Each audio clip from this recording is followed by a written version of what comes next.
గోంగూర మన ప్రపంచానికి ఇచ్చిన ఒక గొప్ప వరం. గోంగూర సార్, గోంగూర చాలా వాటికి సర్వరోగ నివారణలా పనిచేస్తుంది. మన పాలకూర, బచ్చలి కూర, పొనగంటి కూర, ఆకుకూర, అన్ని కూరలు అండ్ కాకరకాయ ఒకటి తిను అని చెప్పలా. ఒక్కొక్కటి ఒక్కొక్క దానికి బెనిఫిట్. ఒక్కొక్క దాంట్లో నుంచి ఒక్కొక్క న్యూట్రియన్స్ వస్తాయి, నీ హ్యూమన్ బాడీని బ్యాలెన్స్ చేస్తాయి.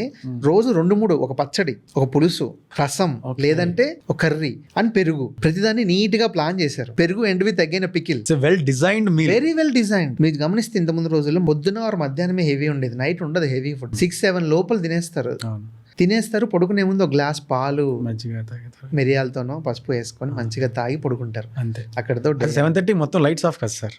మా చిన్నప్పుడు అదే ఉండేది. 7:30-8 మొత్తం క్లోజ్ అయిపోయింది. సో అంత బ్యూటిఫుల్లీ డిజైన్డ్ థింగ్. మళ్ళీ మనకి స్నాక్స్ లేవా అంటే ఉన్నాయి, దాన్ని కూడా డిజైన్ చేశారు ప్రాపర్ గా.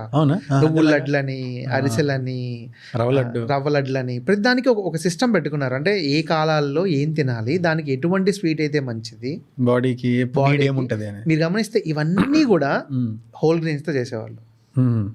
రైస్ కొద్దాం, రైస్ కూడా తినేవాళ్ళు.